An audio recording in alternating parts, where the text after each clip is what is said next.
Hey Rockstar, it's Matt Theriault from Epic Real Estate. Have you ever wondered why repetition is important? Well, summed up, the repetitions in our world of real estate investing are going to help you crush your competition and destroy their will to fight back. And here's why. If you're feeling a little overwhelmed and you're lacking some confidence and you're getting discouraged with your real estate investing efforts, maybe you're thinking your market is saturated or maybe even oversaturated and maybe you missed the real estate investing boat this time around and now you're going to have to wait for the next one to come around, the next cycle. That's the most common fear for aspiring investors at our Epic intensives. And I get it. And I totally understand. I was there. You just got to put in the reps. That's all. That's the answer. That's why repetition is important. It makes all the funky stuff in your head, it makes it disappear. And when that stuff disappears, you get better at what you do. And you get more deals done. Bigger and better deals done. And not only do you crush your competition, you can scare the you-know-what out of them. So let me show you how I got through the reps so you can do the same. You can beat the competition in your market and you can get those bigger and better deals for yourself. Alrighty, I'm going to show you why repetition is important and how to use it to your advantage so you can make more money in your real estate investing. As the saying goes, repetition is the mother of all skill. And in investing in real estate, that's a skill. It's just like any other skill. Because, you don't have to be born with a certain gift or a talent. No, nothing like that. It's like any other skill, real estate investing can be learned. And what makes this skill different, it just pays more than most skills, much more.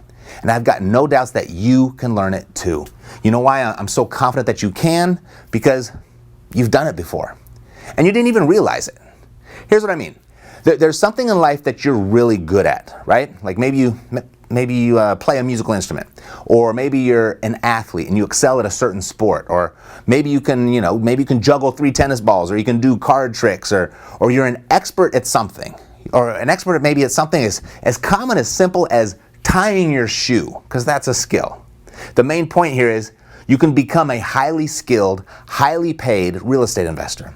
And I'll show you how to take your experience in learning to tie your shoe and apply it to your real estate investing, and how to do it in the easiest way possible, in a way that you won't learn anywhere else.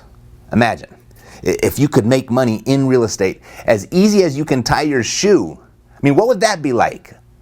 Imagine the possibilities, because it is possible. Alrighty, so let's get into it. To turn your successful shoe tying lessons into successful real estate investing, it's going to help you greatly if you understand these 3 principles. Number 1, the process that you went through to become a master shoe tying rock star. You got to remember the process and understand that. 2, you got to know what to expect as you do it again with real estate. And 3, you got to know how to do it the easy way so you can get through it fast. And then at the end, what I'm going to do is I'm going to give you the one place to implement this that it will pay you the most. Basically where the big ROI is for you and your business with regard to your skill. Alrighty? So stay with me until then. So to jar your memory a little bit, let's just kind of walk through the process that turned you into a master shoe tyer. And we call this the 4 levels of learning. And you might have seen this before, and I've seen it countless times, but I get something a little bit different out of it every time I see it. So let's go through this real quickly. 4 levels of learning. Got a little off center there, but you get it, right? So first level is what we call unconscious incompetence. This is when you're in that place where you don't know what you don't know. Because there was a time when you didn't know what a shoelace was, right? Might not be able to remember it, but there was a time where you didn't even know what a shoelace was. Then, once you discovered a shoelace and you saw that it keeps people's shoes on, you were like, that's a shoelace. You tie those so your shoes don't fall off. So you became consciously incompetent. Now you knew you didn't know. And then one day, maybe your older brother, older sister, your mom, your dad, a friend of the family, whatever it may be, sat down with you and started helping you tie your shoe and showed you the little secrets. And you take the little rabbit, you go down the hole and you wrap around the neck and you pull it tight. I don't know how you learned. That's kind of how I learned in my house. But you went through that and then you had to practice it, right? And it was really tough in the beginning. You fumbled with it, you were all thumbs, and you couldn't get it quite right, and you couldn't make it all even on one side or the next. But eventually, with a little bit of practice, you were able to tie your shoe. Still had to think about it. Wasn't a perfect bow, but you got through it and you could keep your shoes on, right? So you became consciously competent, right? So you became consciously competent. And then so you, every day you got to get up, you got to put your shoes on, you got to tie your shoes, and you've done that over and over every single day for years, for decades, depending on how old you are. But you've done it over and over and over again. And now you can tie your shoe without even thinking about it, right? So now you are unconsciously competent. So these are the 4 levels of learning. And when you're learning something new, you have to go through them. There's no getting around them. Think about it. When you went through the piano or you learned to play the guitar, or you learned to juggle, or the card tricks, whatever it may be, riding a bike, right? You went through these 4 levels of learning. And the only way to get from level 1 to level 4 is through massive repetition. That's why repetition is important. And here's the sad part. Right about here is where most people get stuck. This is where most people give up. They didn't know what they didn't know. Then when they discovered that they knew they didn't know it, they got really excited. They got started. They tried it a few times. Didn't quite work out. And they say, this doesn't work. And they quit. Right? This is where most people get stuck. So I'm going to show you how to get through this so you don't get stuck. Alrighty, so as you go through the 4 levels of learning, you're going to go through what I call the emotional roller coaster. Your mind's gonna be playing some tricks on you, okay? But you just gotta be smarter than your mind. You gotta get through it, and I'll show you how to do that. But this is kind of what the roller coaster looks like. Starts up here, goes down, and goes back up, just like a regular roller coaster, right? So up here, there's gonna be 4 points in your journey going through these 4 levels of learning. Right about here is what we call uninformed optimism. Right? So you just got started in real estate let's stay with the metaphor. I'm back. Uninformed optimism, right? So when you were tying your shoe, you got a little bit excited, like, ooh, I want to learn how to tie a shoe, and you got really excited about it. But you had this amazing optimism about getting your shoe tied and being able to do it yourself. And then you gave it a few tries, and all of a sudden you're like, wow, this is difficult. This hurts. Right? This is painful. It's frustrating. Why can't I do it like mommy? Why can't I do it like my brother or my sister? Why can't I do it like daddy? And you hit this little point right here where we call it informed pessimism. Informed pessimism. And then right down here, you keep trying, you keep going, and you hit this point where you're really pissed off. You're really frustrated. And you've got this point where you're at what we call uninformed pessimism. Uninformed pessimism. And this is a critical point when you're ever trying to learn anything. Because this is a point where we call the crisis point. We call this the crisis point. Because what happens is people come through and they're going through these 4 levels of learning. Right about here is where people give up. They fall off. Now, thank God you didn't do that with tying your shoe, but it happens in real estate investing all the time. But if you understand the 4 levels of learning, you know you just need more repetitions. That's why repetition is so important. So you keep pushing through, because you know this worked with when I learned to play the piano. It worked when I learned to ride my skateboard. It worked when I learned to learn how to ski, and it worked when I learned how to tie my shoe. And it's going to work when I'm learning how to invest in real estate. So you push through and you hit this point right here, and we call this informed optimism. So this is the emotional roller coaster that's going to be going on in your brain, right? And understand that none of this is real. It's just what your brain is doing. It's your brain is talking to you. So you gotta stop listening to that stinking thinking that's going on. You need to, as Zig Ziglar used to say, you need to check up from the neck up. So ignore this part, because this is what's really happening. This is reality. This is imaginary. This is what's really happening. You see, there's this green line here that's going right up, right through everything. Just like that. Okay? And what this line represents is your skill. Your skill. And through those repetitions, the skill improves, improves, and improves as you work through those repetitions. So, this is what I want you to notice. Right here at this point, at uninformed optimism, like when you signed up for that course, or you heard that podcast, or you read that book, or you watched that TV commercial, whatever it may be, you got really excited. And when you were at your highest peak emotionally and mentally, and you were ready to do this, you were at your lowest point with your skill level. And as you went through, and your mindset started to play some tricks on you, and you started to get a little discouraged and frustrated, right here at your lowest point, right when you were about to quit, ironically, that's when you were your most skilled. That's when your skill was at its highest point. That's what's the truth. That's what was really happening. This is what's going on in your head. This is reality, and this is where they cross. This is the moment of truth. This is the crisis point. It's where most people fall off. But if you understand the 4 levels of learning, you know you just have to keep on going. So just keep working the repetitions. You start improving. You're getting better and better. You start to get some success. And now you've got this informed optimism. You're like, boom, yes, I'm doing it. You've got this amazing confidence moving forward. So I'm going to show you how to do this the easy way, right? Because this looks a little challenging. Like no one really wants to deal with this low point down here, but I'm going to show you how to do it the easy way, okay? So I'm going to show you how to get through those 4 levels of learning the easy way. I'm going to show you how to get through that emotional roller coaster the easy way. And instead of using our metaphor of tying a shoe, we're going to throw that out, and what we're going to focus on is learning how to ride a bike. All right, so we've got this bicycle here, and we're going to learn how to ride this bike. And we have 2 different scenarios. Actually, 2 different people are going to try to ride this bike. We've got Ricky, and we've got Rhonda. They both have been playing outside. They've seen all the older kids riding their bike, having a great time around the neighborhood.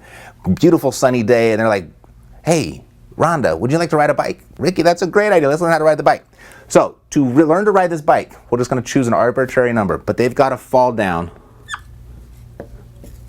24 times before they pass through those 4 levels of learning, right? So they start at level 1, they're unconsciously incompetent. They don't know what a bike even is. They don't know what they don't know. Then they walk outside and they see all the kids riding the bikes and they go, wow, we want to do that. Now they know what a bike is. They're at that 2nd level of learning, but they're consciously incompetent. They know what it is, but they don't know how to ride it yet. Then they have to get to the 3rd level where they're consciously competent and get to that 4th level where it becomes second nature, unconsciously competent, okay? So Ricky, he's going to try first. Ricky gets on the bike and he gives it a go, and boom, just a couple seconds and he's on the ground. He picks himself up, dusts himself off, gets back on the bike, gives it a go, and boom, crashes. And he's like, wow, this hurts. It's a lot easier than it looks, or it's a lot tougher than it looks. Everyone out there is making it look so easy. He says, I'm done. I don't want to do this anymore. That hurts too much. He lets a month go by, comes back outside, and he's like, wow, look at all the kids riding the bike. I remember I gave that a shot. It doesn't look that too difficult. I'm going to give it a try again. So he gets back up on the bike, and boom, he falls down, scrapes his knee a little bit. He says, ouch, this is exactly how I remember it. Gets back on the bike, goes after it, and boom, falls down again, eats a little bit of dirt. And he's like, yep, this is exactly what I remember. This is not for me. I don't like this bike riding stuff. I give up. So he stops, comes out the following month, and he goes through that same process again. Gets on the bike, falls down twice, and quits. Comes back the next month, gets on the bike, falls down twice, and quits. And he keeps doing this. This is his cycle that he's going through, right? And for a whole year, he gets it until he's finally fallen down 24 times. Ricky has now fallen 24 times. So, is Ricky made it through the 4 levels of learning? Did he make it? Is he is he unconsciously competent? Is riding a bike second nature to him? He fell down 24 times, right? Probably not. Because you know what happens if you let too much time pass in between the repetitions? You take a couple steps backwards before you progress again. The repetitions, they don't count as much when you let too much time pass in between them. All right? So, Rhonda, she's on day one. She's like, I'm going to learn how to ride this bike. And she does a little bit differently. She gets on the bike, falls down 24 times in a row. And now that she's fallen 24 times all in one day, has she hit the 4th level of learning? Yeah, she has, hasn't she? And then by the end of the year, at the same time that Ricky finally fell down the 24th time, who was the better bike rider? By far, Rhonda is, right? Rhonda went through the 4 levels of learning on day 1, and through massive repetition, at the end of the year, she's a far better bike rider than Ricky. So, to crush your competition, you've got to put in the reps to develop your real estate investing skill. And it's easier to do it fast than it is slow. So with real estate investing being a people business, the most important skills, meaning the most lucrative skills for you to develop, are your people skills. And specifically, the skill of the conversation with sellers. You know, as they say, you make your money when you buy real estate. That's when you make your money. So the most valuable skill where you could apply what I just showed you is your buying skills. And that begins from the very first time that you answer that phone call with a seller, to the rapport building, to the presentation of price and terms, to getting the contract signed, to taking a transaction, all the way to the finish line. Here's why this is important. If this represents 100% of all real estate transactions, of all properties sold, you've got up here, this is 95% of the transactions, and down here, you've got 5% of the transactions. And up here, these are the people that want to sell. 95% of the people that want to sell, not really motivated. Down here, you've got 5% of the people that need to sell. Now, it's my belief, and I'd be willing to really have this conversation with anybody, that up here, it is impossible for you to say the right thing to the wrong person. So don't worry about it. Don't get discouraged when it doesn't happen for you. And conversely, down here, it's really tough to say the wrong thing to the right person. All right? So what I'm saying is, based off of the people skills you already have that's gotten you to this point in life, there's enough there for you to do deals and make money here. There's plenty of opportunity there for you. You've got everything it takes. But when you start developing the people skills that we're talking about, what starts happening is you get to start playing in this little area where they intersect. The better your skill is, the better you get to play in more of this little 5% pie. And the more you practice, the more you go through those repetitions, the more you get to venture a little bit even outside the skill and start turning all of this into opportunity for yourself. And this is an area where your competition is unable to play because they didn't go through the repetitions like you. They didn't develop the skill like you. And what gets even more exciting, all this stuff that you're going to get anyway, all these deals down here you're going to get anyway where the motivation is really high with the seller, what you'll see there is your discounts start getting even deeper. So practice your dialogue, put in the repetitions, practice your presentation, put in the repetitions, practice your objection handling, put in the repetitions there, practice your scripts, whether they're my scripts or someone else's or my frameworks, whatever it may be, put in the repetitions and practice them in the same manner that you would, your golf swing or playing the piano or jumping rope. Practice them all with massive repetition. It's why repetition is so important. It's the only way whatever you apply it to will actually become a skill. It's the only way to get through the 4 levels of learning. Massive repetition. If you practice your seller dialogue in the same manner an NBA basketball player practices their free throws, your earning potential, because you and I, we're in real estate, our earning potential is greater than NBA's biggest stars. You feel like that's an overstatement maybe? Too much of an embellishment? Well, let me ask you, who signs LeBron's paychecks? As of the recording of this video, it's the Buss family, the owner of the Lakers. They're real estate investors. That's how they bought the Lakers. So pull out your scripts, grab a friend, grab your spouse or a family member, and run through the repetitions. And then every time you log in 30 minutes of role playing, just right here under self-training on the Daily Success Report, just go ahead and check the box right here, just like this. Alrighty, can you do this? You can, right? So when will you begin? Well, below you're going to see a link to the Daily Success Report with all of the other essential money-making activities listed, and you can download a copy there. As well, you're going to see a link to the next money-making action for you to take. And just before you do, share with me below, how will you use what you learned here today for maximum impact? Share with me in the comments below. God bless to your success with the Daily Success Report. Your success, it's guaranteed. Now, go make it rain.